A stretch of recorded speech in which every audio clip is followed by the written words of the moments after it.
Selamat pagi, salam sejahtera. Terima kasih karena menonton channel Nazilin Unity. Ini keputusan terkini daripada mahkamah berkaitan dengan akaun bersatu yang telah pun disita oleh SPRM. Wah, ini yang kita tunggu-tunggu.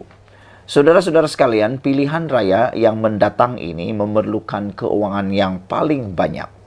Tapi dengan adanya penyitaan uang bersatu ini, menjadi tanda tanya kita. Adakah Perikatan Nasional atau Bersatu masih mempunyai dana uang untuk membiayai belanja pilihan raya? Karena uang di dalam akaun Bersatu itu mempunyai nilai yang banyak. Bukan 2-3 ringgit, bukan 1-2 ribu, bukan 100 ribu, bukan 200 ribu. Tapi banyak uang diperlukan dalam pilihan raya. Uang itu bukan saja untuk membiayai perjalanan, tetapi perkara-perkara logistik seperti bendera dan sebagainya.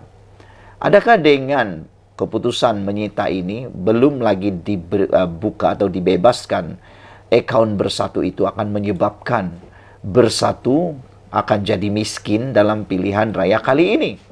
Dan ianya akan memberikan natijah kesan yang besar kepada Parti Bersatu.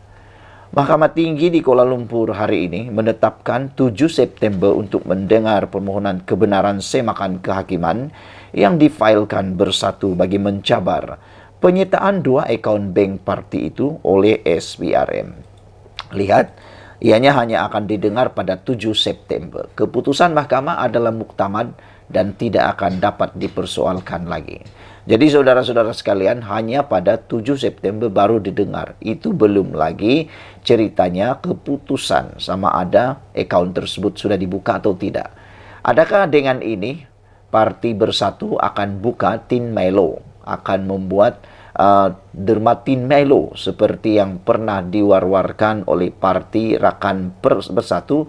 Mereka mengatakan bahwa duit dana pilihan raya mereka datang daripada Tin Milo. Saya pikir mungkin juga betul, tapi mungkin juga tak betul.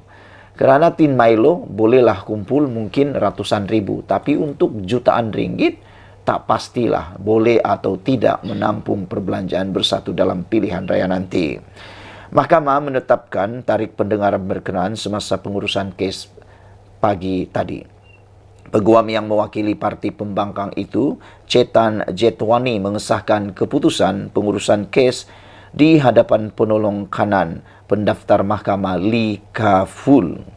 Hakim Ahmad Kamal Mad Sahid akan mendengar permohonan berkenaan. Sekiranya diberikan kebenaran, mahkamah kemudiannya akan menetapkan tarikh berasingan untuk mendengar merit bagi permohonan semakan kehakiman tersebut. Rupa-rupanya prosesnya bukan adalah proses yang pendek. Rupa-rupanya prosesnya bukan proses yang macam petik jari telah selesai. Ianya mengambil masa yang sangat lama dan sangat panjang. Ahmad Kamal juga sebelum ini membenarkan parti pembangkang meneruskan cabaran undang-undang berasingan untuk membatalkan pembekuan akaun bank parti itu oleh SPRM. Bersatu mengambil tindakan undang-undang berhubung tindakan SPRM membekukan serta merampas akaun bank parti itu di Mahkamah Sivil.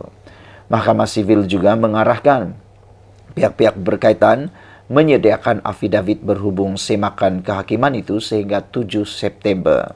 Pada 20 April lalu, SPRM merampas akaun Bersatu yang sebelum itu dibekukan.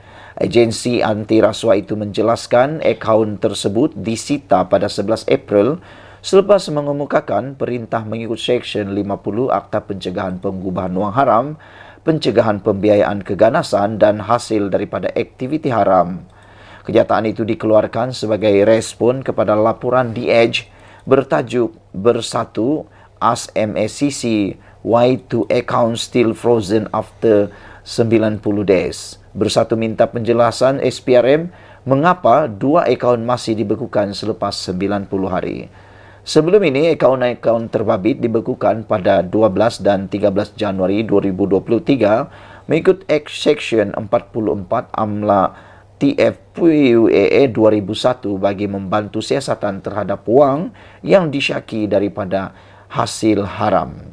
Susulan itu, SPRM telah melaksanakan tindakan sitaan tersebut pada 11 April 2023 berhubung siasatan dan pertuduhan terhadap Presiden Parti Pribumi Bersatu Malaysia Tan Sri Datu Haji Muhyiddin bin Mat Yassin di bawah Akta Suruhanjaya Pencegahan Rasuah 2009 dan AMLAT FPUAA 2001, kata agensi itu.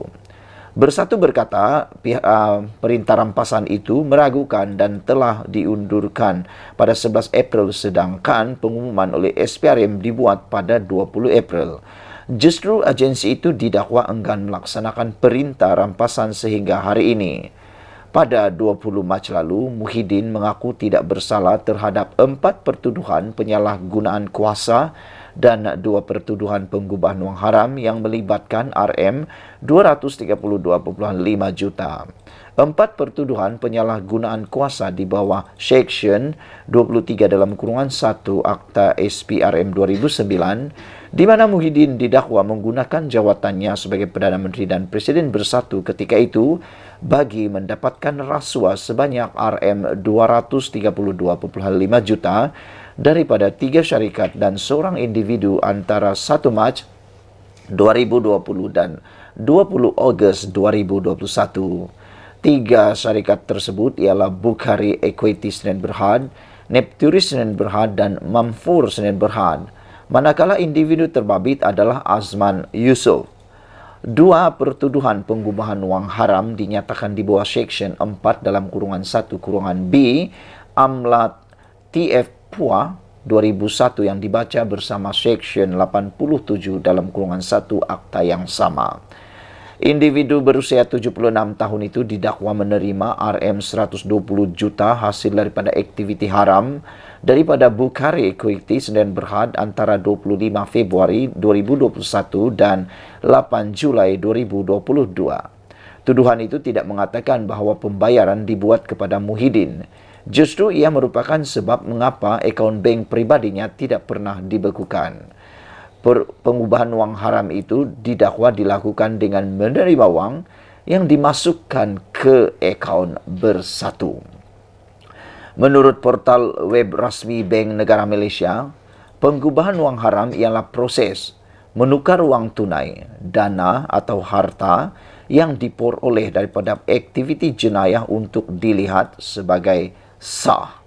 Saudara-saudara sekalian, seperti yang saya katakan di awal daripada pendedahan ini, adakah Parti Bersatu akan jadi parti yang miskin pada pilihan raya kali ini? Sekian dulu untuk kali ini. Jangan lupa tinggalkan komen Anda, tekan butang subscribe. Kita jumpa lagi. Bye-bye. Selamat pagi, salam sejahtera. Terima kasih kerana bersama dengan saya di Nazilin Unity Channel. Habislah Muhyiddin Yassin, habislah Perikatan Nasional, kata seorang netizen, merujuk kepada satu keputusan di Dewan Rakyat hari ini, di Parlimen hari ini. Maka dengan ini disahkan Perikatan Nasional confirm hilang satu kerusi. Satu orang ahli parlimen bolehlah dikata dengan tanda petik dipecat daripada Dewan Rakyat gara-gara perbuatan salah laku dalam pilihan raya baru-baru ini. Sebelum kita teruskan ulasan kali ini, jangan lupa tinggalkan komen Anda, tekan butang subscribe. Dan tekan butang subscribe itu percuma. Saudara-saudara sekalian, hari ini disahkan Dewan Rakyat mengumumkan kekosongan kerusi Kuala Terengganu.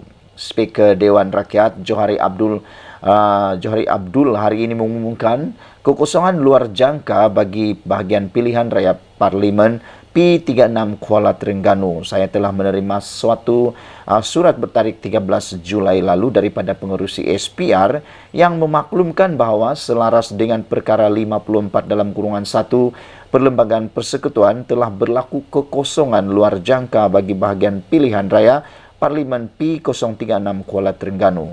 Ini berikutan penyandang jawatan Ahmad Amzad Mohamed alias Hashim yang tidak mengemukakan sebarang rayuan yang berakhir pada 11 Julai lalu selaras dengan Section 36A Akta Kesalahan Pilihan Raya 1954 kepada pihak Mahkamah Persekutuan, katanya.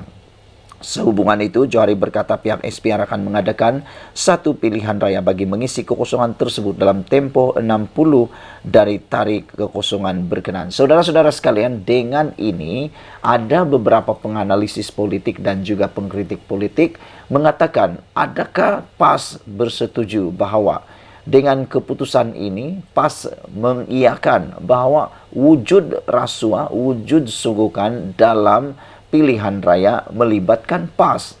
Kerana dengan tidak mengemukakan rayuan tersebut, maka mereka bersetuju bahwa sah ada kesalahan rasuah dalam pilihan raya membabitkan ahli parlimen ini. Dan ada juga netizen ataupun penganalisis politik mengatakan, dengan tidak adanya rayuan begini, mereka mengatakan sah bahwa bekas ahli parlimen yang telah kalah karena dibatalkan kemenangan ini melakukan kesalahan sogokan alias rasuah ketika pilihan raya kepada para pengundi. Mereka bertanya, adakah ini adalah kesalahan yang patut diambil kira sebagai kesalahan biasa oleh SPRM dan SPRM turut perlu mengambil tindakan yang sama. Kata mereka, kalau tidak nanti akan berulang lagi perbuatan merasuah pengundi sehingga perkara ini akan berlaku lagi. Jadi saudara-saudara sekalian, ada yang mengatakan bahwa ahli parlimen yang telah pun didapati bersalah ini dan tidak pula merayu, perlulah diharamkan penyertaan beliau seumur hidup di dalam pilihan raya dan tidak lagi dicalonkan semula dalam pilihan raya, kata mereka. Apa pendapat Anda semua tentang pendapat netizen tersebut? Adakah Anda juga sependapat dengan mereka? Kalau saya setuju. Saya setuju sesiapapun, tidak kiralah apakah parti politiknya dari kerajaan atau pembangkang, kalau didapati bersalah dan mengaku pula secara tidak langsung mengaku pula bahwa memang wujud rasuah dalam pilihan raya tersebut, sogokan dalam pilihan raya tersebut, perlulah ahli parlimen itu atau calon tersebut diharamkan seumur hidup untuk bertanding dalam mana-mana pilihan raya lagi. Ini sebagai hukuman yang paling terbaik untuk beliau. Lagi pula, perbuatan rasuah itu tidak kiralah apa niatnya, di bahagian manakah, apa caranya. Kalau ia rasuah, ia tetap rasuah. Tidak ada kata rasuah itulah nak niatnya, nak buat ini, nak bantu itu, dan sebagainya. Kalau dia sudah diistiharkan salah, diambil tindakan dan dimuktamadkan oleh mahkamah bahwa itu ialah rasuah dan sogokan, maka ia tetap salah. Jadi, saya setuju kalau ahli parlimen yang telah didapati bersalah itu diharamkan penyertaan dalam pilihan raya seumur hidup. Biar orang lain yang bersih yang ambil peluang menjadi calon dalam pilihan raya. Pada 27 Jun lalu, Mahkamah Pilihan Raya Terengganu membatalkan kemenangan Ahmad Amzad mewakili PAS. Keputusan dibuat Hakim Muhammad Firuz selepas pihak pempetition, yaitu calon Barisan Nasional Muhammad Zubir Embong, berjaya membuktikan wujudnya unsur rasuah ketika kempen PRU15. Hakim berkata, walaupun pempetition tidak dikemukakan sebagai saksi, bukti-bukti lain mencukupi untuk mengisytiharkan kerusi bagi Parlimen Kelah Terengganu terbatal dan tidak sah mengikut Seksyen 36 Akta Kesalahan Pilihan Raya. Bagaimanapun, mahkamah membenarkan penangguhan keputusan selama 14 hari bagi membolehkan responden membuat rayuan dan pemfailan permohonan rasmi penggantungannya sebagai ahli parlimen Kuala Terengganu. Namun, Setiausaha Agung PAS Taqiyuddin Hassan berkata, mereka memutuskan untuk tidak merayu atas keputusan mahkamah itu atas pertimbangan memikirkan nasib rakyat. Saya sampai sekarang tidak dapat connect di mana perkara yang dapat pertimbangan memikirkan rakyat dengan tidak merayu tersebut. Kalau difikir-fikirkan, kalau memikirkan nasib rakyat, maka haruslah ada tindakan rayuan. Dengan tidak ada tindakan rayuan ini, secara tidak langsungnya menunjukkan bahwa seakan-akan mereka setuju bahwa ada rasuah. Memang ada rasuah. Katanya jika rayuan dikemukakan, masa yang lama sehingga 6 bulan diperlukan untuk diselesaikan pula di peringkat Mahkamah Persekutuan. Sepanjang tempoh itu katanya rakyat di Kuala Terengganu mungkin terabai apabila tiada ahli parlimen yang mewakili mereka. Ini kata Hamzah Zainuddin atau Taqiyuddin Hasan, maafkan saya, oleh Taqiyuddin Hasan. Tambah Taqiyuddin, PAS juga berpendapat berdasarkan keputusan mahkamah pada 27 Jun lalu, tidak ada halangan untuk calon yang sama untuk bertanding sekali lagi di kawasan itu. Katanya, hakim hanya membatalkan kemenangan PAS namun tidak melibatkan calon terbabit. Justru katanya, PAS tidak ada masalah untuk menghadapi pilihan raya kecil Kuala Terengganu dan berkemungkinan besar Ahmad Amzad akan kekal sebagai calon di situ.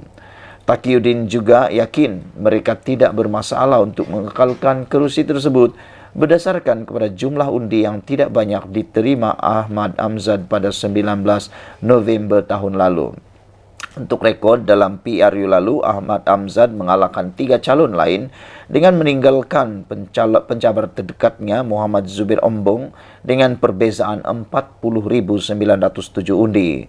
Muhammad Zubir memperoleh 22.109 undi, manakala Ahmad Amzad pula 63.016 undi. Jadi inilah yang diyakini oleh Taqiyuddin bahawa